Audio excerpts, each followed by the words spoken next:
بسم الله الرحمن الرحيم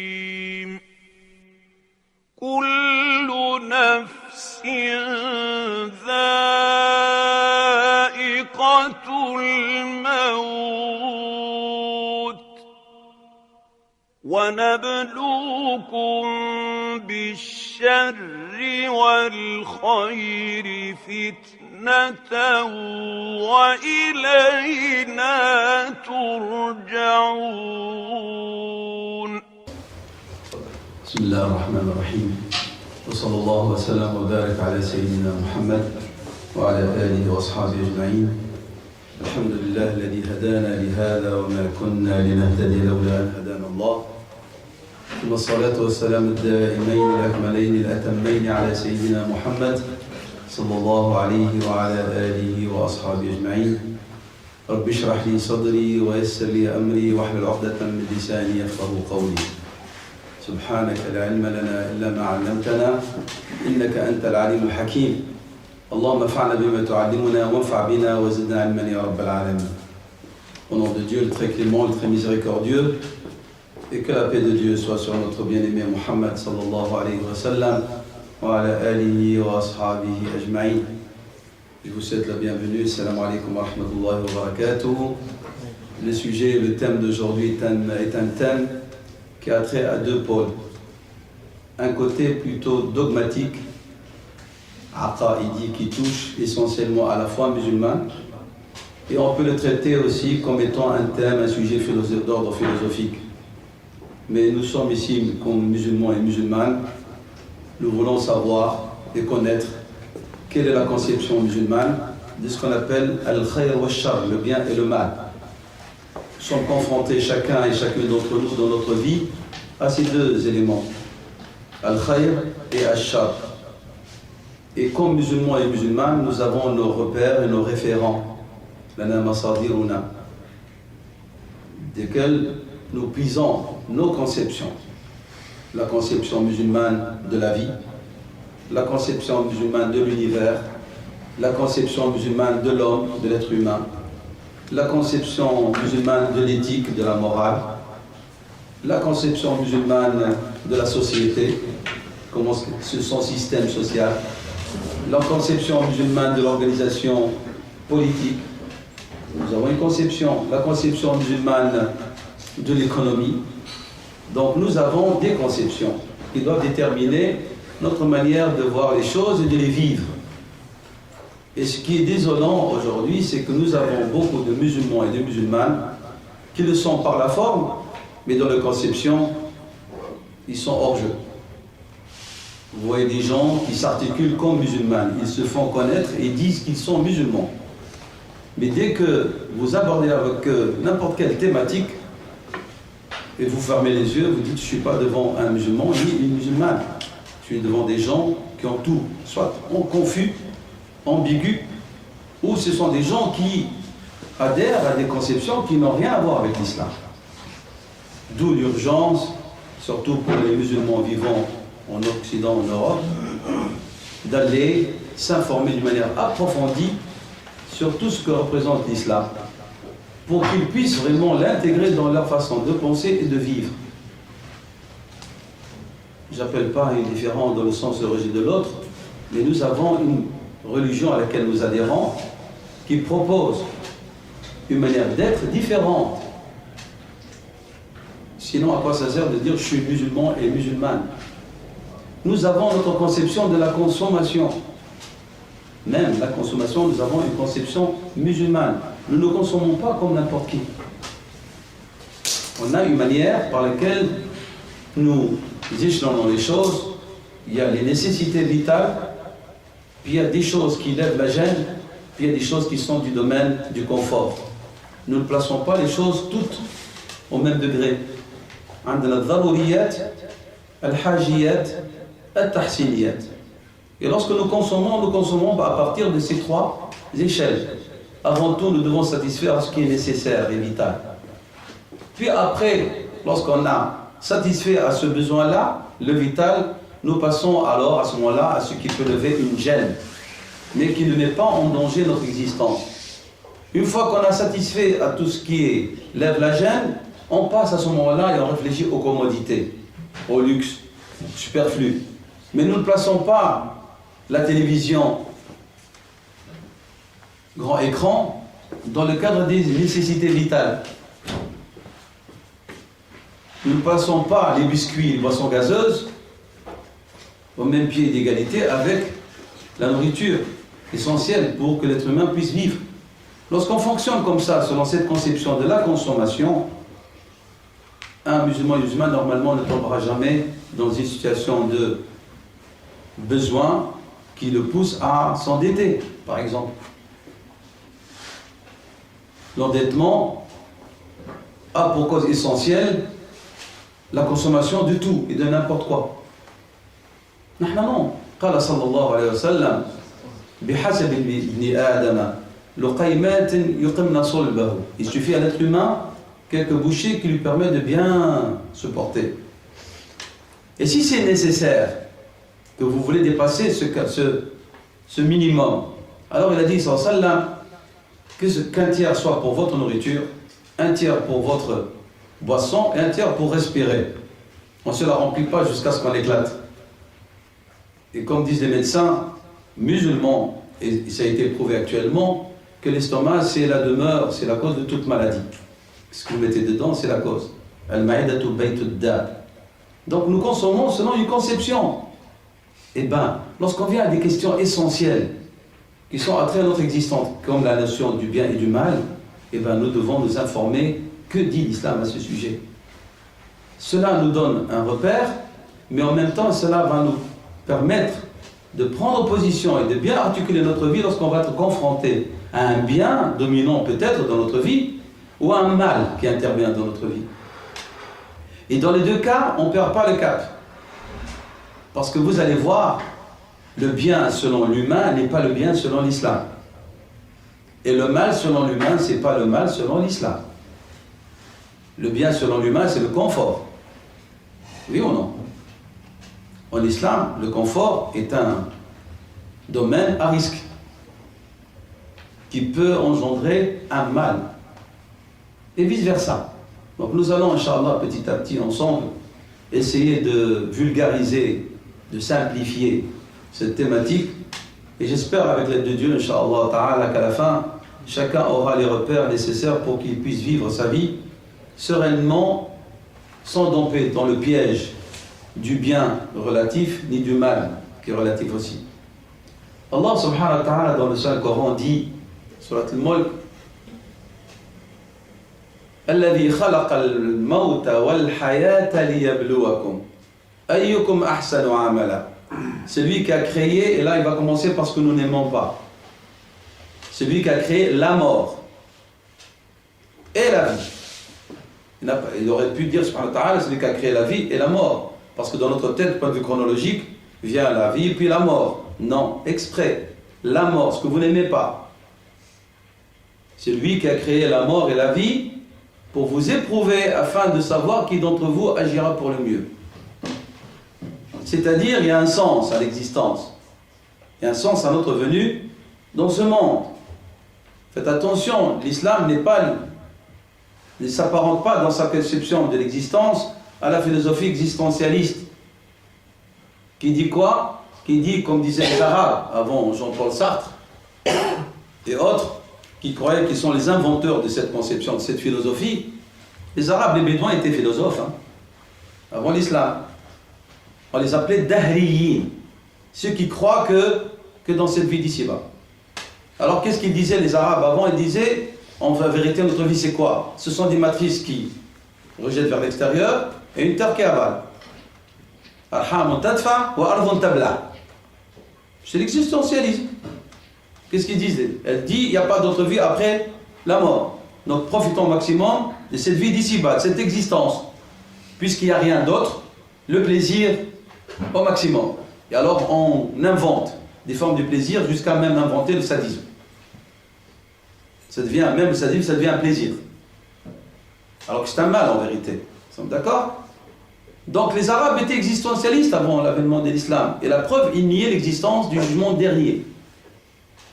Les Arabes nier l'existence de l'avènement du jour dernier. Et Dieu leur répond dans le Coran, qu'est-ce qu'il disait? Il disait « In hiya illa hayatuna ad-dunya » En vérité, il n'y a pas d'autre vie que notre vie d'ici-bas. « Namutu wa nahya » On meurt et on vit.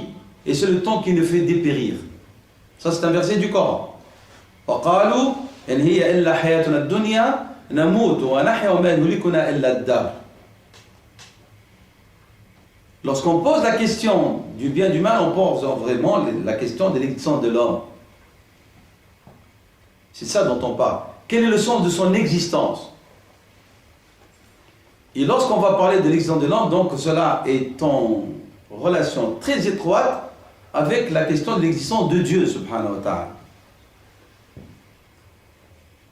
J'attire votre attention que toutes les conceptions musulmanes, tout ce que l'islam propose est en relation avec une question essentielle que chacun d'entre vous et chacune d'entre vous doit avoir résolu définitivement d'une manière très sereine et de réfléchir qu'est l'existence de Dieu subhanahu wa ta'ala. Ça c'est une. Existe-t-il un créateur ou non? Une. Deux. Quelle est la place qu'il occupe dans votre cœur, dans votre esprit? Parce que lorsque l'épreuve arrive, ou lorsque la fitna, qui a pour but de déstabiliser l'homme, qui est le bien ou le mal dont Dieu a parlé, il n'y a que ce repère-là qui est important. Dieu est-il là ou non? C'est pour ça que j'ai dit la question est une question qui a trait à la foi. Comme la question de la prédestinée. Elle est en relation avec la question de la foi, l'iman, l'yaqin.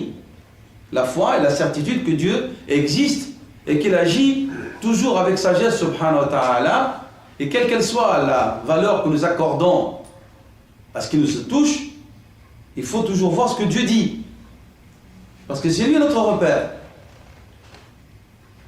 Donc jamais, jamais, jamais vous ne devez, comme musulmans et musulmanes, lorsque vous êtes confrontés à des questions pareilles,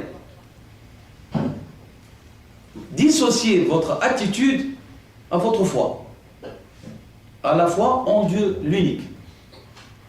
Et ce qu'il propose comme conception. C'est la situation que vous vivez.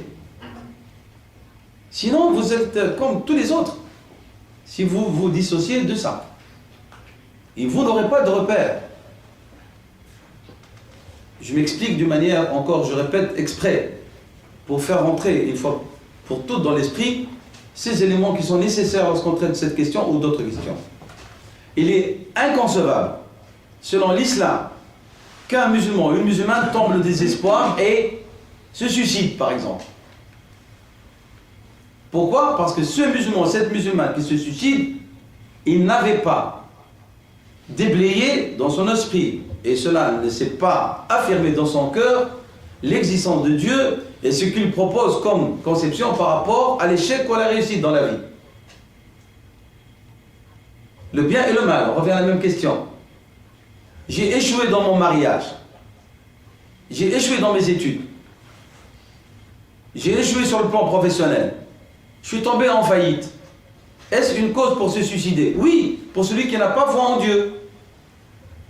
Pour celui qui croit que son existence, elle est ici. Elle finit ici. Donc il n'y a plus raison d'être s'il a tout perdu sur le plan matériel. Que ce soit sa santé, ou sa richesse, ou sa compagne, ses enfants, tout ce que vous voulez. Mais pour une musulmane et un musulman qui croit dans l'éternité, qui croit que la vie d'ici-bas, elle n'est qu'un moment, comme a dit Sayyidina Omar radiallahu anhu. Elle a dit, cette vie n'est qu'un laps de temps, un moment.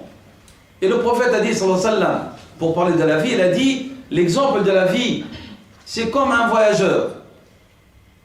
Il s'est arrêté à l'ombre d'un arbre pour se reposer. Puis après, il a continué son chemin. Lorsqu'on intègre ces conceptions, on ne panique pas. On ne perd pas le cap lorsqu'on est confronté à un échec matrimonial, un échec professionnel, un problème de santé. Tout est résolu.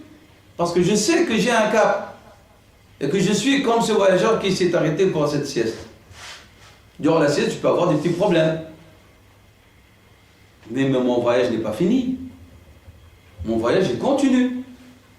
C'est un voyage de l'éternité. Cela, on l'oublie. Hein. Et malheureusement, lorsqu'on oublie cela, alors on voit tout ce que vous voyez comme situation désolante, comme situation de désespoir, de panique. Est-ce que c'est clair vraiment cette petite introduction? Elle est importante. Ici, on ne va pas parler, je ne parle pas de la foi comme parce que c'est pour vous calmer, mais c'est ça la conception musulmane. Nahna, nous les musulmans, nous sommes les disciples d'une religion, d'un dîn. Nous ne sommes pas affiliés à une doctrine humaine, à une idéologie humaine.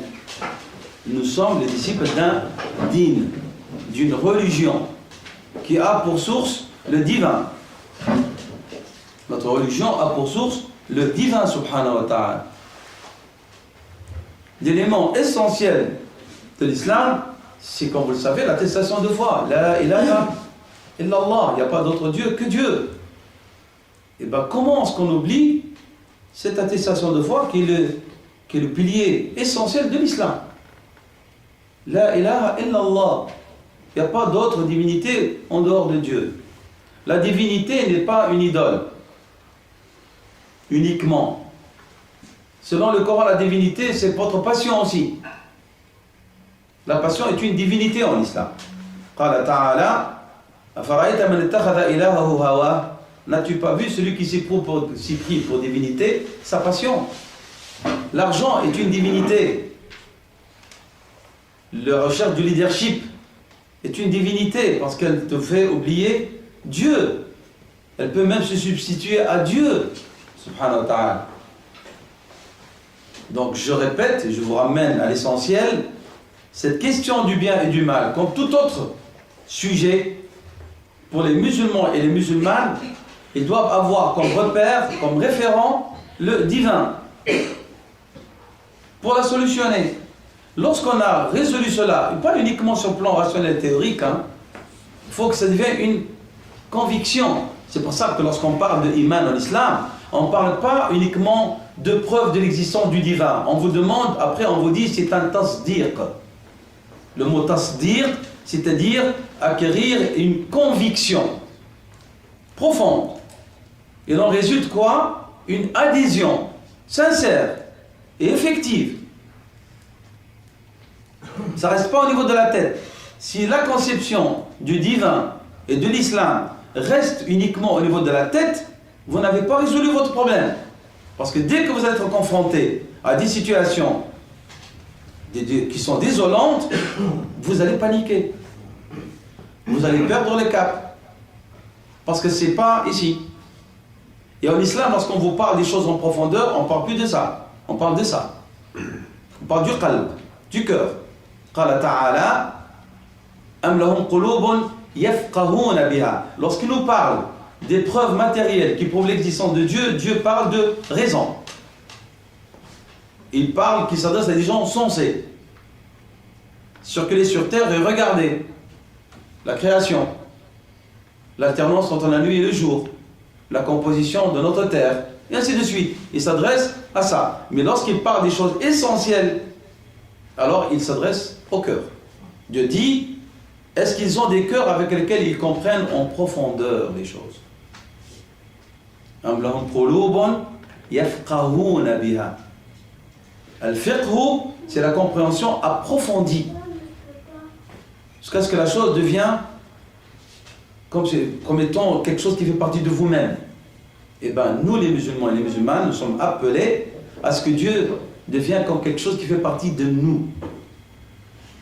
Et lorsqu'on est confronté à des situations d'épreuve, que Dieu subhanahu wa ta'ala nous a informés d'avance que nous allons être éprouvés, puisque Dieu fait partie de notre entité, alors il n'y a pas de panique.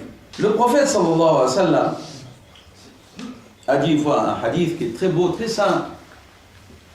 Il a dit sallallahu alayhi wa sallam, l'état du croyant, elle est toute surprenante. Ajaban li amr al-mu'min. S'il est touché par un bien, il est reconnaissant, il est récompensé. Et s'il est affecté par un mal, il est patient, il est récompensé. Même une épine qui le pique, il en est récompensé. Un bien, il est reconnaissant, il est récompensé. Un mal, il est patient, il est récompensé. Même l'épine, marchez dans la rue, hop, vous êtes pas près d'une barrière, jardin, hop, vous êtes piqué. Vous patientez, vous supportez, vous insultez pas le propriétaire et tout peut-être le quartier, vous l'insultez. Non, vous acceptez ça, bon, c'est arrivé, point final. J'assume, alhamdoulilah, vous êtes récompensé pour cette attitude. Maintenant, ici, le prophète a parlé sur ça d'une situation bien précise. Dieu vous accorde un bien, vous êtes reconnaissant. Mais faites attention, ailleurs, le prophète sallam nous a expliqué que le bien que Dieu vous accorde doit être sujet de patience de votre part. Dans quel sens? C'est d'être toujours endurant et d'avoir la même attitude de reconnaissance et de modestie pour que ce bien matériel que vous avez reçu ne devienne pas une source de malheur et de désolation pour vous auprès de Dieu. Et dans cette vie, avant l'au-delà. Il me plaît toujours de multiplier les informations exprès. La patience, sabr. Beaucoup de musulmans et de musulmanes croient que la patience, elle est toujours en relation avec le musiba, avec l'épreuve, l'affliction. Nos savants disent que la patience est de 4 sortes. On a toujours, dès que vous entendez le mot patience, c'est qu'il y a un malheur. Non. Patience devant les afflictions de la vie, oui. Patience devant la richesse et le bien. Est-ce que vous allez être toujours le même ou vous allez moins changer? Patience dans l'adoration. Il n'y a que les endurants qui restent toujours des personnes pratiquantes, sincères dans leur relation avec Dieu. Et patience devant les tentations. 4. Patience devant les épreuves. Sabrun ala al-masa'ibi, sabrun ala al-ghina, sabrun ala al-hawa, wa sabrun fi at-ta'a. Patience devant, donc, pour être toujours persévérant dans l'adoration de Dieu, endurant face aux patients, endurant face à l'épreuve, endurant face à l'aisance. 4 sortes de patience. Il ne faut pas toujours croire que la patience, toujours lorsqu'elle est citée, c'est parce qu'on parle de Msaïb. C'est comme ça, nous, dans notre tête. Mais non. Abu Dharr al-Ghifari, 5e converti à l'islam, compagnon du prophète sallallahu alayhi wa sallam, a dit: celui qui a 2 dirhams sera plus éprouvé que celui qui a 1 dirham. On s'entend à lui parler des dirhams. C'est-à-dire, si vous avez plus de richesse, vous êtes plus éprouvé. Vous voyez sa conception du bien et du mal ici? Il a dit en 2 mots. C'est clair pour lui, il n'a pas besoin d'une conférence comme nous, malheureusement. Y compris moi-même, hein, j'avais besoin de conférences pour comprendre. Il a bien compris, il a dit: celui à qui Dieu accorde 2 dirhams, pour nous, ah, mashallah, il est riche. Oui, il n'a pas compris ça, les 2 dirhams. Il a dit 2 dirhams, c'est plus d'épreuves qu'1 dirham. Vous voyez comment est-ce qu'il comprend les choses? Il a relativisé la richesse. Parce qu'il comprend, d'après la conception du mal, que les 2 dirhams, c'est une épreuve, donc c'est un mal en soi, et non pas un bien. Et la preuve que c'est un mal, le prophète a dit sallallahu alayhi wa sallam: j'ai vu que le paradis était plus peuplé par les pauvres et l'enfer plus peuplé par les riches. Donc la richesse n'est pas synonyme de bien dans la conception musulmane. Vous allez dire quoi? Vous nous appelez à être tous des misérables? Non, je n'ai pas dit ça. J'ai dit simplement: faites attention que la richesse ne vous éblouisse pas et ne croyez pas que tout le bien il est là. C'est pas vrai, c'est faux. C'est hors conception musulmane si vous vous limitez à cette définition-là. Donc, Dieu dit subhanahu wa ta'ala dans la sourate les prophètes 21, après avoir parlé du bien et du mal et que l'attitude de l'homme lorsqu'il fasse au mal et son attitude face au bien, il dit: Afahasibtum annama khalaqnakum abathan. Est-ce que vous croyez que nous vous avons créé futilement? C'est-à-dire, il n'y a pas un but, il n'y a pas une finalité. Wa annakum ilayna la turja'un, et que vers nous, vous n'allez pas retourner. Aux croyants, aux hommes avant tout, puis après le discours vient vers les croyants. Ça, c'est un discours qui s'adresse à tous les humains, Puis après, aux croyants et croyantes surtout, est-ce que vous croyez que la création a été faite sans but précis, sans qu'il y ait une raison? أفحسبتم أننا خلقناكم عبثا وأنكم إلينا لا ترجعون. Alors si Dieu ne nous a pas créés futilement, c'est qu'il y a une finalité et que ce monde fonctionne selon des règles. Cet univers fonctionne selon des règles. Le mouvement de l'homme fonctionne selon des règles et des normes que nous devons comprendre, les musulmans, en premier lieu avant les autres. Sinon, nous n'allons pas vivre heureux. Et l'islam, il a pour but, Dieu a envoyé ce dernier message pour que l'homme puisse vivre heureux dans ce monde et dans l'au-delà. Mais le bonheur de l'homme, est-ce qu'il est en relation étroite avec l'aisance, avec le confort? Pourquoi un croyant panique-t-il dès qu'il a une facture? Pourquoi? Si on a la foi et que la conception musulmane est évidente, on ne doit pas paniquer pour une facture. Nous paniquons, oui ou non? S'ils sont trois, alors c'est plus de panique. On ne dort plus la nuit. Bien.